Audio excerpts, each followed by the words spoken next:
السلام علیکم ورحمۃ اللہ وبرکاتہ۔ کل کافی اہم مضامین تھے جو کہ ہم بڑے سرسری سے گزر گئے۔ اس پر بعض بہنوں کی یہ رائے ہے کہ ذرا ہمیں قرآن کو ذرا ٹھہر ٹھہر کی پڑھنے والا حق ادا کرنا چاہیے، اہم مضامین جو ہیں ان کو ذرا اچھی طرح ڈسکس کر لینا چاہیے۔ تو اب دورہ قرآن عام طور پر جب نام دیا جاتا ہے تو پھر تو بظاہر یہی سمجھ آتی ہے کہ بس ایک دفعہ سرسری سا قرآن کو دیکھنا ہے تاکہ ایک تعلق قائم ہو جائے اور پھر بعد میں قرآن کے ساتھ ایک مضبوط تعلق قائم ہو۔ اور حق تو یہ ہے کہ قرآن کی ایک ایک آیت پر ٹھہر کر غور کیا جائے اور اس کے پوچھا جائے قرآن کی ہر آیت سے، ہر لفظ سے کہ وہ مجھ سے کیا چاہتا ہے، میں کیا کروں، میں اپنے عمل کو کس طرح بدلوں، اور میں اپنی صلاحیتوں کو کس طرح استعمال کروں، اور میں اپنے ماحول کو کیسے بدلوں۔ قرآن کا جو تقاضا ہے وہ صرف اپنے آپ کو بدلنے کا نہیں، اپنے ماحول کو بھی بدلنے کا ہے، اس پوری زمین کے رہنے والوں تک اس دعوت کو پہنچانے کا ہے اور اس پوری زمین کے نظام کو بدلنے کا ہے۔ تو اس کے لیے بہرحال کوششیں کرنی ہیں اور اس کے لیے اس قرآن ہی سے رہنمائی حاصل کرنا ہے۔ اب ہم جو پڑھ رہے ہیں اس وقت وہ اسلام کا معاشرتی یا فیملی سسٹم ہے، اور فیملی سسٹم جو ہے نا، قرآن تو اس کو بہت ہی اہم سمجھتا ہے، یا اسلام نے اس کو بہت ہی زیادہ اہم خیال کیا ہے۔ تو اس لیے آپ دیکھیے کہ قرآن میں اتنی تفصیل کسی اور پہلو سے نہیں آئے گی کہ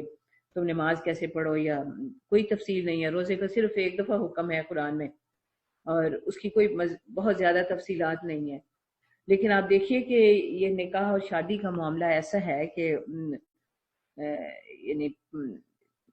ابتدا سے لے کر کہ نکاح کے لیے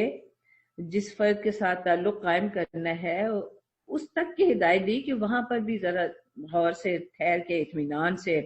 ذرا سوچ سمجھ کے تعلق قائم کرنا، دیکھنا کہ آپ کس کے ساتھ تعلق قائم کر رہے ہو۔ یہ اس لیے ضروری ہے کہ یہ گھر کا نظام جو ہے یہ بنیادی اہمیت رکھتا ہے اور یہ مضبوط ہوگا، یہ ایک بنیادی سیل ہے، بنیادی یونٹ ہے، اور اسلامی معاشرے کو، مسلم معاشرے کو ایک جسم سے نبی صلی اللہ علیہ وسلم نے تشبیہ دی ہے کہ یہ ایک جسد واحد ہے، ایک جسد کی طرح ہے۔ پوری امت جو ہے وہ جسد واحد ہے، اور پوری امت تبھی جسد واحد بنتی ہے جب اس کا ہر سیل جو ہے وہ اپنی اپنی ذمہ داری ادا کر ہو، اپنی جگہ صحت مند ہو، تو تبھی ایک صحت مند معاشرہ جو ہے وہ ڈیولپ ہوتا ہے، اور ایک صحت مند ایفرٹس جو ہے وہ معاشرہ کر سکتا ہے، اور اللہ کے دین کے ابلاغ کی جو بڑی ذمہ داری وہ تبھی ادا ہو سکتی ہے۔ اگر گھروں کے محاذ جو ہے وہ کمزور ہوں، اگر گھروں کے محاذ جو ہے وہ ان میں انتشار ہو، اگر وہاں پر یکسوئی حاصل نہ ہو، وہاں پر ایک فکر مندی اور پریشانی اور جھگڑے کی سی کیفیت ہو، تو کوئی بڑا کارنامہ سر انجام دینے کے قابل نہیں رہ جاتا انسان۔ تو گھر کا محاذ اس لیے بھی اہم ہے کہ پوری امت کی صحت کا دار و مدار اس گھر کے نظام کی صحت پر ہے، اور آئندہ نسلوں کا دار و مدار بھی اسی پر ہے۔ یہ ہماری عام آبزرویشن ہے کہ جہاں ایک گھر کے افراد جو ہے، میاں بیوی جو ہیں، ان کا اتفاق نہ ہو، وہ باہم محبت، مودت اور سکون والی زندگی نہ گزاریں جو کہ اصل مقصود ہے نکاح کا، تو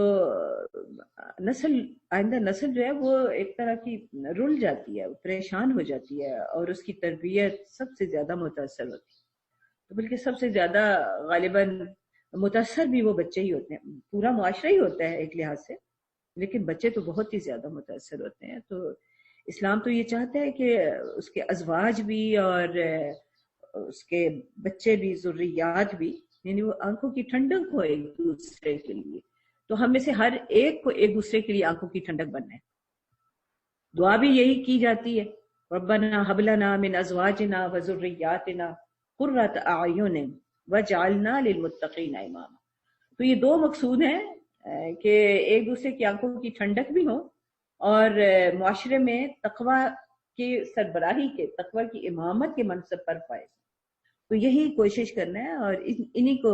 یہ جو آنکھوں کی ٹھنڈک بننا ہے یہی حدود اللہ ہے۔ تو جو بار بار یہاں پہ کہا جا رہا ہے کہ تلک حدود اللہ، یبینھا لقوم یعلمون، یہ اللہ کی حدود ہیں. اور اللہ کی حدود کیا ہے کہ جو ہمیں ایک دوسرے کی حقوق جو ادا کرنے ہیں، یہ اللہ کے بندے ہوئے حقوق ہیں. اور جو حقوق میں اب نکاح کے جو بنیادی مقاصد ہیں جو جن کا تذکرہ قرآن میں آیا ہے، تو وہ یہی ہے نا کہ مودت پیدا کی جائے، سکون حاصل ہو، اور ایک پاکیزہ معاشرہ وجود میں آئے. پاکیزگی بڑی مطلوب ہے. اسی لیے قرآن نے نکاح کے معاملے میں کوئی اور مطلب بہت ہی اس کو آسان رکھا ہے، اس پروسیجر کو، اس پروسیس کو. اس میں کسی طرح کی فارمیلٹی نہیں ہے، اس میں کسی خاص مقام کا تعین نہیں ہے کہ وہاں جا کے نکاح ہو سکتا ہے، کوئی چرچ میں جا کے ہوگا. اس میں کوئی خاص رسم نہیں ہے، کوئی خاص ذمہ ہے نہیں کہ بھئی فلاں آ جائے تو نکاح ہوگا. بس جہاں 5 لوگ اکٹھے ہوں، مطلب نکاح کے لیے بس ایک شوہر، مطلب لڑکا لڑکی، لڑکی کے والد یا ولی اور 2 گواہ چاہیے. یعنی یہ 5 لوگ ہوں تو نکاح ہو جاتا ہے. اتنا آسان معاملہ اس کو رکھا ہے. بلکہ بہت سارے بزرگوں کا یہ کہنا ہے کہ نکاح کا معاملہ تو اسلام نے اتنا آسان رکھا ہے جتنا کہ ایک فرض نماز کی ادائیگی. اور اس میں دیر بھی اتنی ہی لگتی ہے جتنی یعنی نکاح کا بندھن باندھنے میں بس اتنی ہی دیر لگتی ہے جتنی 2 فرض ادا کرنے میں لگتی ہے. تو اس معاملے کو آسان بھی رکھنا چاہیے، اور اس کے لیے جو ذمہ داریاں ہیں قرآن کی طرف سے ہمارے اوپر عائد ہوئی، اگر ان کو ہم ادا کریں تبھی ہم وہ مودت اور سکونت والا جو مقصد ہے وہ حاصل کر سکتے ہیں. پھر ایک اور بات بھی ہے کہ ہم نے آیت بر میں یہ دیکھا کہ حقوق کی ادائیگی کے ساتھ جس چیز کو سب سے اہم خیال کیا گیا یا جس کا تذکرہ کیا گیا وہ ایفاء عہد ہے. تو وعدوں کی تکمیل، تو نبی صلی اللہ علیہ وسلم نے ہمیں یہ بتایا کہ سب سے زیادہ جس وعدے کا یعنی پورا کرنا جو ہے وہ ضروری ہے. ویسے تو ہر وعدہ ضروری ہے، لیکن جو سب سے زیادہ قابل احترام ہے وہ ہے جو کہ نکاح کے موقع پر ایک دوسرے کے ساتھ باندھا جاتا ہے، اور وہ ایک دوسرے کے ساتھ وفا کرنے کا، ایک دوسرے کے ساتھ محبت کا، ایک دوسرے کو سکون فراہم کرنے کا. تو اس چیز کو ہمیشہ پیش نظر رکھنا چاہیے. اسلامی معاشرے کی تو بنیاد ہی یہ ہے کہ میرے ہاتھ اور زبان سے دوسرے سب محفوظ ہوں. تو اگر گھر کے افراد ایک دوسرے کے لیے یہ سکینت جو ہے وہ مہیا نہ کر سکیں، ایک دوسرے کے لیے ان کے ہاتھ اور ان کی زبانیں جو ہیں وہ انہیں سکون فراہم نہ کر سکیں، تو پھر اور کیا توقع کی جا سکتی ہے کہ وہ اور کس کے لیے سکون کا سبب بنیں گے، باعث بنیں گے؟ تو پھر کیسے اسلامی معاشرہ بنے گا؟ اس لیے بنیاد تو یہیں سے ہمیں اٹھانی ہوگی کہ اسی مطلب درجات کا تعین جو ہے یا جو ہمیں ترجیحات کا تعین ہے، وہ پہلی بات تو یہی ہے کہ میرے ہاتھ اور میری زبان سے کسی کو دکھ نہ پہنچے. اور جو نکاح کے خطبے ہیں اس میں بھی اس بات کو خاص طور پر مینشن کیا جاتا ہے کہ میری زبان جو ہے وہ کنٹرول میں ہو، کیونکہ سب سے زیادہ فتنے تو اسی زبان سے ہی پھیلتے ہیں. پھر دوسری بات یہ ہے کہ میں دوسرے کے لیے خدمت گزار ہوں. میں یہ نہ دیکھوں کہ دوسرا میرے ساتھ کیا کر رہا ہے، مجھے خود احسان کا رویہ اختیار کرنا ہے. اور تیسری بات یہ ہے کہ مال اگر خرچ کرنے کی ضرورت ہوتی ہے، یعنی جسمانی خدمت بھی ہے اور مالی خدمت بھی ہے جو کہ ہمیں ایک دوسرے کی کرنی ہے. تو اس سلسلے میں ہر ایک پر ذمہ داریاں عائد کر دی گئی ہیں، حقوق متعین ہیں، اور مجھ سے جو سوال ہونا ہے وہ میری ذمہ داریوں کی ادائیگی کے معاملے میں ہونا ہے. تو اگر اچھے طریقے سے ہم یہ چلیں اور ایک دوسرے کے لیے آنکھوں کی ٹھنڈک ہو تو کم ہی طلاق کی نوبت آتی ہے. تو ہمیشہ سے مسلم معاشرے میں طلاق کا شرح جو ہے بہت زیادہ نہیں رہی. یہ تو اب یہ ریسنٹ پاسٹ کی بات ہے، یہ بالکل گزشتہ 10-20 سالوں کی بات ہے کہ مسلمان معاشروں میں بھی طلاق کا رجحان جو ہے وہ بڑھتا چلا جا رہا ہے. اور افسوسناک بات یہ ہے کہ بیشتر طلاقیں جو ہیں وہ عورتوں کی طرف سے موو کی جاتی ہیں، یعنی ان کی ڈیمانڈ پر ہوتی ہیں. تو ان چیزوں کو بہرحال دیکھنا چاہیے کہ کہاں کہاں یہ رکھنے ہیں اور ان کو پور کیا جائے. تو طلاق جیسا کہ ہم نے یہ بات کل بھی کی کہ سب سے اللہ تعالیٰ نے اس کو حلال تو رکھا، ٹھیک ہے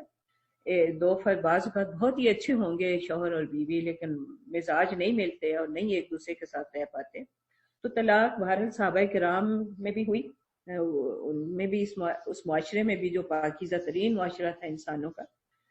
اس میں بھی یہ معاملات دیکھنے میں آئے، اور غالباً اسی لیے تاکہ ہمیں معلوم ہو جائے کہ اگر ایسا معاملہ ہو تو اس کو کس طرح ٹیکل کرنا ہے.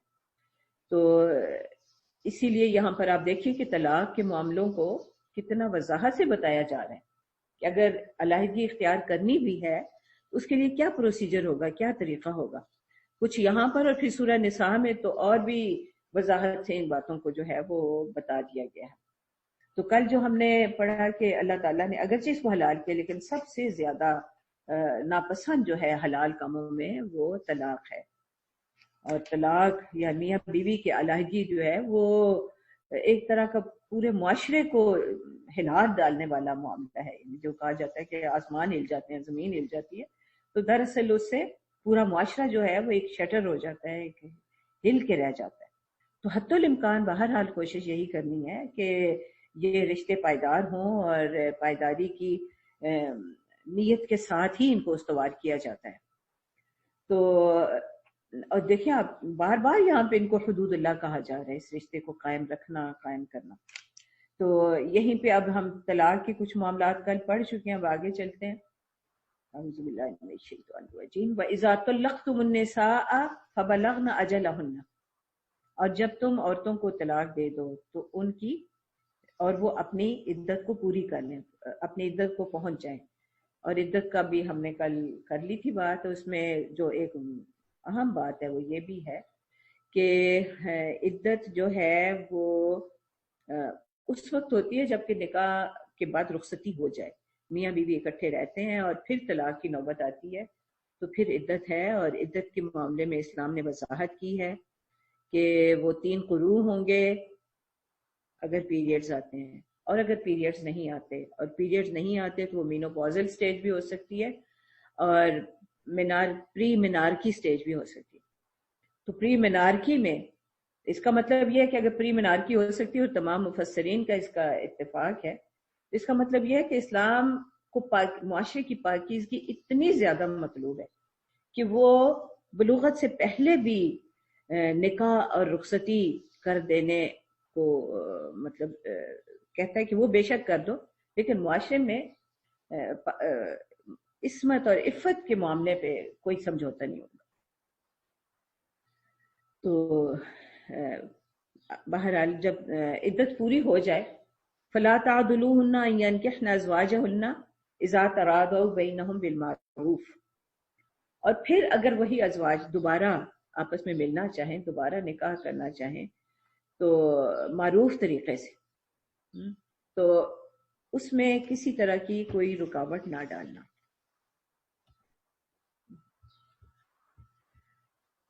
ذالک یوعظ بہ من کان منکم یؤمن باللہ والیوم الآخر ذالکم ازکی لکم واطہر واللہ یعلم وانتم لا تعلمون. یہ اس وقت بھی ہوتا تھا، غیرت کے معاملے بیچ میں آ جاتے تھے، اور آج بھی ہم دیکھتے ہیں کہ بعض اوقات کسی بھی وجہ سے طلاق ہو جائے تو جو لڑکی کے گھر والے ہیں وہ اپنی انا کا مسئلہ بنا لیتے ہیں، اور بعد میں اگر وہ شوہر اور بیوی دوبارہ اب نکاح کا سلسلہ مطلب کرنا بھی چاہیں، وہ پھر دوبارہ کرنا چاہیں، رشتہ جوڑنا چاہیں، تو خاندان کے لوگ جو ہے وہ سب سے بڑی رکاوٹ بن جاتے ہیں، اور قریبی خاندان کے افراد جو ہیں وہ رکاوٹ بن جاتے ہیں، انا کا مسئلہ بناتے ہوئے، غیرت کا مسئلہ بناتے ہوئے. اللہ تعالیٰ ان معاملات کو کہتے ہیں کہ اللہ تعالیٰ زیادہ جانتے ہیں، اور تمہارے لیے پاکیزگی اسی میں ہے کہ اگر وہ معروف طریقے سے دوبارہ نکاح کرنا چاہتے ہیں تو اس راستے میں کوئی رکاوٹ نہ ڈالی جائے. اس کی بہت ساری جو مصلحتیں ہیں، میرا خیال ہے ڈھکی چھپی نہیں ہے، اس چیز کو تو جتنا بھی ایلیبوریٹ کیا جائے کیا جا سکتا ہے. والوالدات یرضعن اولادهن حولین کاملین لمن اراد ان یتم الرضاعہ وعلى المولود له رزقهن وكسوتهن بالمعروف لا تكلف نفس الا وسعها لا تضار والدة بولدها ولا مولود له بولده وعلى الوارث مثل ذلك فإن أرادا فصالا عن تراض منهما وتشاور فلا جناح عليهما وإن أردتم أن تسترضعوا أولادكم فلا جناح عليكم إذا سلمتم ما آتيتم بالمعروف واتقوا اللہ واعلموا ان اللہ بما تعملون بصیر. اچھا، اگر علیحدگی کی نوبت آ جاتی تو یہ تو اس صورت میں ہے کہ پھر بھی ماں کا زیادہ حق ہے کہ وہ بچے کو دودھ پلائے. لیکن آپ دیکھیے کہ یہاں پر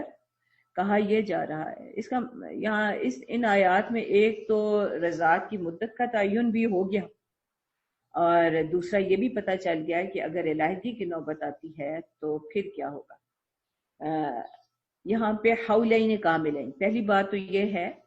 کہ رضاعت کی مکمل مدت جو ہے وہ حولین کاملین، کامل 2 سال ہے. اس میں کوئی تخصیص نہیں ہے کہ لڑکی کے لیے کوئی الگ مدت ہوگی اور لڑکے کے لیے کوئی الگ ہوگی. لڑکا ہو یا لڑکی ہو، دونوں کے لیے ایک ہی مدت کا تعین کیا گیا ہے. اور دودھ پلانا جو ہے اس کو ایک بچے کا حق قرار دیا گیا ہے. لیکن اس میں ایک اور بات جو اہم ہے وہ یہ کہ اس میں دونوں ماں باپ کی رضامندی جو ہے یعنی بعد میں بھی ضروری سمجھی، یعنی اس معاملے میں مشورہ بھی کیا جا سکتا ہے کہ وہ دودھ خود پلائیں یا کسی اور سے پلوائیں. اس میں اہم بات یہ بھی ہے کہ اگر ماں خود دودھ نہیں پلانا چاہتی کسی وجہ سے اور اس کو اجازت دے دیتا ہے کہ چلو ٹھیک ہے تم نہ پلاؤ، اور اس کے لیے باہم مشورے سے یہ بھی طے کیا جا سکتا ہے کہ وہ کسی اور خاتون سے پلوائیں. لیکن اس میں یعنی اب اگر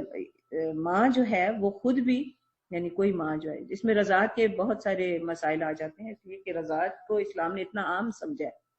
کہ رضاعت کے رشتے کی وجہ سے یعنی ایک خاتون اگر کسی بچے کو دودھ پلاتی ہے جو اس کا اپنا بچہ نہیں ہے تو وہ بھی اس کا ویسا ہی بچہ بن جاتا ہے، اور اس کے تمام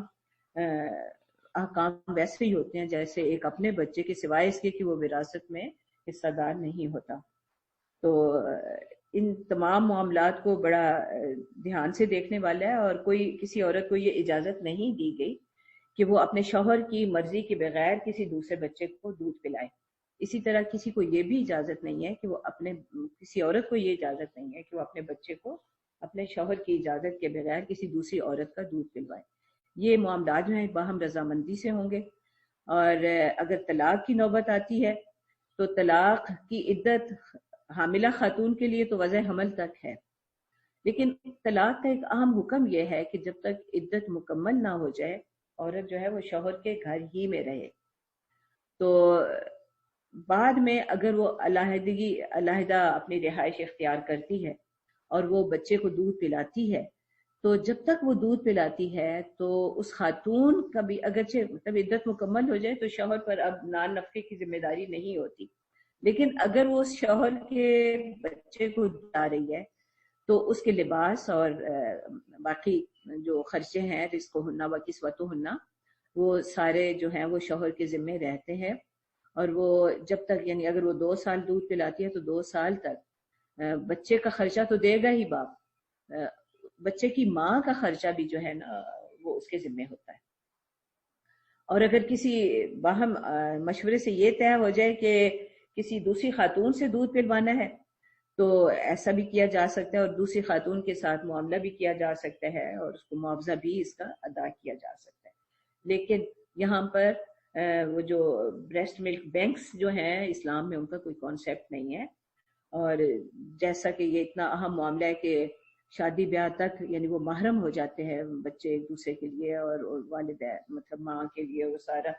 حرمت کا جو رشتے قائم ہو جاتے ہیں رضاعت کے ساتھ، اس لحاظ سے ایک مسلم معاشرے میں بریسٹ ملک بینکس جو ہیں ان کی کوئی گنجائش نہیں نکلتی. تو یہ معاملہ یہ باتیں جو ہیں یہ ہمیں میڈیکل پریکٹیشنر بھی ان کو ذہن میں رکھنا چاہیے. والذین یتوفون منکم ویذرون ازواجا یتربصن بانفسهن 4 اشہر وعشرا فاذا بلغن اجلهن فلا جناح علیکم فیما فعلن فی انفسهن بالمعروف واللہ بما تعملون خبیر. ولا جناح علیکم فیما عرضتم به من خطوة النساء او اکننتم فی انفسکم علم اللہ انکم ستذکرونہن ولكن لا تواعدوهن سرا الا ان تقولوا قولا معروفا ولا تعزموا عقدة النکاح حتى يبلغ الكتاب اجله واعلموا ان اللہ يعلم ما في انفسکم فاحذروه وَاعْلَمُوا أَنَّ اللَّهَ غَفُورٌ حَلِيمٌ۔ اب یہاں پر ان خواتین کی عدت کا تذکرہ ہے جن کے شوہر وفات پا جائیں۔ شوہر کی وفات کی صورت میں خاتون کے لیے حکم ہے کہ وہ 4 مہینے اور 10 دن، اور یہ جو عدت کا تعین ہے، چاہے طلاق کی عدت ہو اور چاہے شوہر کی وفات کی عدت ہو، اس کا تعین قمری تاریخوں کے حساب سے کیا جائے گا۔ تو یہ 4 مہینے اور 10 دن، یہ کوئی ایسا نہیں ہے کہ 4 مہینے ہم 30 دن ہی گنیں گے کہ یہ 130 دن بن گئے، بلکہ مہینے کی تاریخ دیکھی جائے گی جس مہینے کی بھی، اور پھر اس سے آگے سے اس کو گنا جائے گا۔ اب عدت کے جو احکام ہیں وہ طلاق کی عدت اور وفات کی عدت میں تھوڑے سا فرق یہ ہے کہ دونوں میں یہ حکم تو ہے کہ وہ شوہر ہی کے گھر میں رہیں، لیکن طلاق کی عدت کے دوران عورت کے لیے کہا گیا ہے کہ وہ میک اپ کرے، اپنی زینت اور آرائش رکھے۔ ہو سکتا ہے کہ اس شوہر کے ساتھ اس کی موافقت پیدا ہو جائے اور وہ دوبارہ مطلب رجوع کر لیں ایک دوسرے کے ساتھ، لیکن وفات کی عدت میں عورت کے لیے ممنوع قرار دے دیا گیا کہ وہ زینت کے ساتھ نہ رہے اور سادگی کے ساتھ رہے اور اپنے گھر سے نہ نکلے، الا یہ کہ بہت ہی کوئی شدید مجبوری ہے، مثلا کوئی خاتون ہے کہ اسے خود ہی معاش کے لیے نکلنا پڑے گا، تو پھر اس کی گنجائش ہے۔ بہرحال اس کے مزید تفصیلات جو ہیں وہ معلوم کی جا سکتی ہیں۔ تو عدت کے تکمیل کے بعد پھر اگر وہ خاتون اپنی مرضی سے کچھ کرنا چاہتی ہے، یعنی کہیں اور نکاح کرنا چاہتی ہے، تو اس معاملے میں وہ اس کو پوری آزادی حاصل ہے، اور بلکہ کہا گیا ہے کہ ایک مطلقہ اور بیوہ خاتون خود زیادہ حق رکھتی ہے کہ اپنا نکاح کہیں کر لے، اگرچہ ولی جو ہے، ولی کی جو تعین ہے وہ تو مجھے تو لگتا ہے کہ وہ خاتون کے تحفظ کے لیے ہے۔ دیکھیں معاشرے میں ہر فرد کو ایک پشت پناہی چاہیے ہوتی ہے، خاندان کی پشت پناہی چاہیے ہوتی ہے، اس کے بغیر کوئی فرد جو ہے وہ مضبوط فرد نہیں ہے، سائیکولوجیکلی بھی اور فزیکلی بھی، اسپریچولی بھی، ہر لحاظ سے انسان کی قوت جو ہے وہ اس کے ملنے جلنے والوں کی وجہ سے ہوتی ہے۔ ہمیشہ انسان اپنے ملنے جلنے والے اور خاص طور پہ خاندان اس کو اہم سمجھتا رہا ہے، اور یہی اس کی قوت کا بڑا سورس ہوتا ہے، منبع ہوتا ہے۔ تو خاتون جو ہے وہ زیادہ حق رکھتی ہے کہ اس کا خاندان اس کا پشت پناہ ہو، تو اس لیے ہمیشہ اسلامی معاشرے میں یہ ایک سمجھا گیا ہے کہ عورت کا جب بھی نکاح ہوگا ہر حال میں ولی اس کا ساتھ دے گا، اگرچہ نکاح کے وقت عورت کی اپنی مرضی کو بھی بڑا اہم سمجھا گیا ہے، اور ولی کو بھی یہ پوری آزادی نہیں ہے، اجازت نہیں ہے کہ وہ بیٹی کی، یعنی باپ بھی ہو چاہے وہ، کہ وہ بیٹی کی مرضی کے بغیر اس کا نکاح کر دے، اس کی خواہش یا اس کی ترجیح جو ہے وہ ضرور پیش نظر رکھنی پڑے گی، لیکن لڑکی کو بھی یہ اجازت نہیں ہے کہ وہ ولی کی مرضی کے بغیر جہاں چاہے کر دے، اور خاص طور پر اگر وہ بغیر کفر کے کہیں کرتی ہے تو ولی کو پوری اتھارٹی حاصل ہے کہ وہ اس نکاح کو باطل کروا دے یا اس کو نہ کرنے دے۔ تو یہ معاملات بڑے نازک ہیں اور ان کو تفصیل سے دیکھنا چاہیے، اور اس سلسلے میں جو آج کل ٹرینڈز ہیں ان کو بہرحال وہ کوئی اسلام کے مطابق نہیں ہے، اور ان کی کوئی، چاہے وہ عدالتیں یہ فیصلے کر رہی ہیں ایسے، تو بہرحال ان کی تائید نہیں کی جا سکتی۔ تو لیکن یہاں پر یہ کہا جا رہا ہے کہ اگر شوہر کی وفات کے بعد ایک بیوہ خاتون جو ہے وہ اگر کہیں اور نکاح کرنا چاہتی ہے یا کوئی اور اس کو نکاح کا پیغام دینا چاہتا ہے، تو وہ عدت کے دوران نکاح تو نہیں ہوگا، لیکن یہ ہو سکتا ہے کہ کسی طریقے سے کوئی شخص جو دلچسپی رکھتا ہے اس معاملے میں تو وہ ڈھکے چھپے الفاظ میں اپنا پیغام جو ہے وہ اس تک پہنچا دے۔ تو لیکن اس کے باوجود لا تواعدوهن سرا، چوری چھپے کے کوئی وعدے نہیں ہوں گے۔ دیکھیں چوری چھپے کے وعدے، آشنائیاں اور فلرٹ کرنا اور اس طرح کے معاملات یہ اسلامی معاشرے میں بالکل قابل قبول نہیں۔ یہ یہاں پر بھی اس چیز کو واضح کر دیا گیا کہ بیوہ عورت کے ساتھ بھی چوری چھپے کے وعدے نہیں ہوں گے، وہ بھی معروف طریقے سے ہوں گے۔ معروف طریقہ یہی ہے کہ پورا خاندان جو ہے ان معاملات میں شریک ہوگا اور سب کو پتہ ہوگا کہ یہ ایسا یعنی یہ رشتہ جو ہے وہ قائم کیا جانا ہے، یا یہ رشتہ آیا ہے، یا اس پر سوچ بچار ہوگی، اس پر مشورے ہوں گے۔ تو معروف طریقہ وہی مشورے والا طریقہ ہے، خاندان کے ساتھ، خاندان کو اعتماد میں لینے والا، پورے خاندان کو۔ تو یہ چوری چھپے کے معاملے نہیں ہیں کہ ایک لڑکا اور ایک لڑکی خود ہی جو ہے، یا ایک عورت اور ایک مرد خود ہی چوری چھپے کسی طرح، چاہے وہ فون پہ رابطے ہوں یا جس طرح بھی ہوں، اور وہ آپس میں یہ طے کر لیں۔ تو اسلام اس چیز کی بالکل اجازت نہیں دیتا، اور اس چیز کی، یہ اسلامی معاشرے کے عفت و پاکیزگی کو، عفاف کو، جو اسلامی معاشرے کی ایک اہم پہچان ہے عفاف، کہ اسلامی معاشرہ جو ہے وہ پاکیزہ معاشرہ ہے، وہاں آؤٹ آف ویڈ لاک کوئی کانسیپٹس نہیں ہے، کانسیپٹ ہے ہی نہیں کہ کوئی آؤٹ آف ویڈ لاک جو ہے وہ کسی طرح کا بھی رابطہ قائم کیا جا سکتا ہے، بلکہ اس حد تک کہ تنہائی میں بیٹھنے کی اجازت نہیں ہے کسی غیر مرد کے ساتھ، کسی عورت کو یا مرد کو نہ عورت کے ساتھ، نہ عورت کو مرد کے ساتھ۔ تو ان حدود کے، یہ اللہ تعالیٰ کی مقرر کردہ حدود ہیں، اور ان کا تو بہت ہی زیادہ اہتمام ہونا چاہیے، اور ان کی حفاظت جو ہے وہ مطلوب ہے۔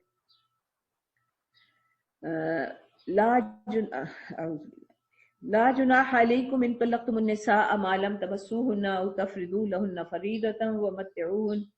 على الموسع قدره وعلى المقتر قدره متاعا بالمعروف حقا على المحسنين وان طلقتموهن من قبل ان تمسوهن وقد فرضتم لهن فريضة فنصف ما فرضتم الا ان يعفون او يعفو الذي بيده عقدة النكاح وان تعفوا اقرب للتقوى ولا تنسوا الفضل بینکم ان اللہ بما تعملون بصیر۔ اب یہاں پہ ان خواتین کی طلاق کا معاملہ ہے کہ نکاح تو ہو گیا ہے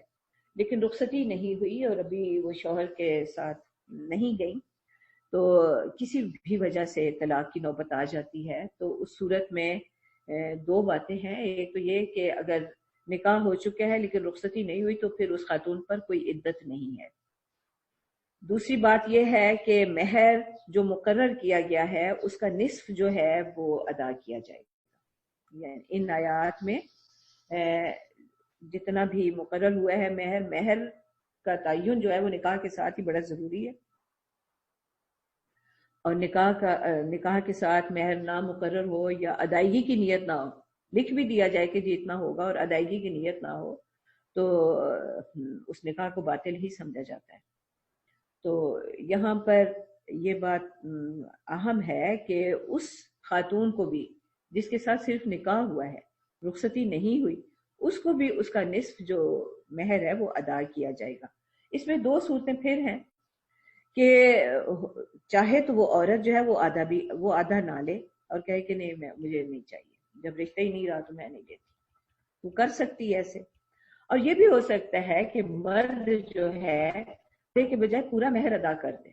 بہرحال یہاں اس میں پہلی آیت میں بلکہ یہ کہا گیا کہ اگر نہیں بھی مقرر کیا مہر تو کچھ نہ کچھ خاتون کو دینا چاہیے، وہ متعوہن،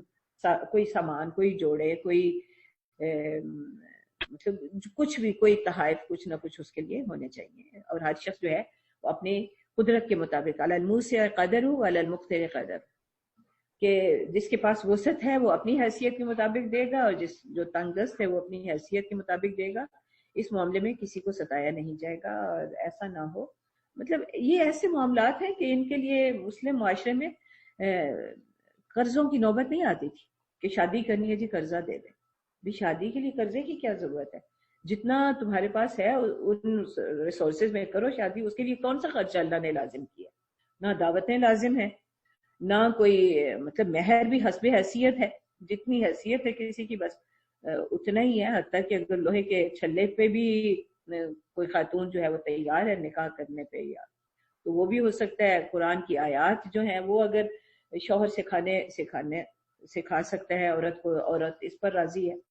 تو پھر بھی وہ بھی کافی ہے۔ تو یعنی اس سلسلے میں کوئی خرچہ جو ہے دونوں فریقوں پر اللہ تعالیٰ نے کوئی ایسا نہیں رکھا کہ جس کا اتنا بوجھ ہو کہ جس کے لیے قرضے لینے پڑے، اور ساز و سامان کی بھی کوئی ایسی لسٹ نہیں ہے کہ اللہ تعالیٰ کہیں کہ یہ بھئی بیٹی کے لیے اتنا ضرور باپ بنائے، اور یا سسرال والے ڈیمانڈ کریں، یعنی ایسی کوئی چیز ہے نہیں۔ تو ان چیزوں کو خام خواہ مشکل تو ہم لوگوں نے خود بنایا ہے. تو لیکن اتنی بات ہے کہ اگر یعنی مرد کی طرف سے عورت کو کچھ نہ کچھ دیا جائے، چاہے نکاح ہوا ہے اور ابھی رخصتی نہیں ہوئی تب بھی اس کو ادا کرنا. یعنی دونوں صورتیں ہیں کہ اب وہ مہر کی وہ رقم بھی نہ لینا چاہے جو نصف اس کا حق بن رہی ہے خاتون، تو وہ بھی معاف کر سکتی ہے. او یعفو والذی، یا وہ شخص معاف کر دے بیدہ عقدۃ النکاح. مفسرین نے اس عقدۃ النکاح کہ جس کے ہاتھ میں نکاح کی گرہ ہے، اس سے مراد شوہر ہی لیا ہے کہ شوہر جو ہے وہی پورا ادا کر دے. وَأَن تَعْفُوا أَقْرَبُ لِلتَّقْوَىٰ، یہاں پہ مرد سے یہ کہا جا رہا ہے کہ اگر مرد جو ہے وہ زیادہ عفو درگزر سے کام لے، زیادہ ادا کر دے، پورا ادا کر دے، نرمی سے کام لے، تو یہ تقوی سے زیادہ قریب ہے. وَلَا تَنْسَوُا الْفَضْلَ بَيْنَكُمْ، بہرحال معاملات ایک دوسرے کے پر فضل ہی سے ہوتے ہیں. اب دیکھیں بظاہر تو طلاق کی نوبت ابھی آتی ہے جب کوئی رنجش ہو، کوئی ایک دوسرے مطلب دل ایک دوسرے کے ساتھ جوڑے نہیں ہے، لیکن یہاں بھی فضل جو ہے اس کو اتنا اہم سمجھا گیا ہے، تحفے تحائف دینے کو اتنا اہم سمجھا گیا ہے. تو یہ تو کوئی تصور ہی نہیں ہے کہ لڑ جھگڑ کے ایک دوسرے کی شکل دیکھنے کے روادار بھی نہ رہیں اور ایک دوسرے سے ملنے کے بھی روادار نہ رہیں، بلکہ افہام و تفہیم سے سارے معاملات طے ہونے ہیں. دل جو ہے نا وہ ایک دوسرے سے دور نہ ہو. اختلافات تو ہوتے رہتے ہیں اور اختلافات کی بنیاد پر ایک دوسرے کے ساتھ رہنا مشکل بھی ہو جاتا ہے، تو کوئی بات نہیں، علیحدگی اختیار کر لیں، لیکن ایک دوسرے سے دلوں کی جدائی. اور یہ قرآن میں سورہ انفال میں بھی مسلم معاشرے کو اہم ہدایت دی گئی ہے کہ تنازع فلا تنازعوا، تنازع نہ کرنا. نزع کا مطلب ہی یہ ہوتا ہے کہ دل ایک دوسرے سے دور ہو جائیں.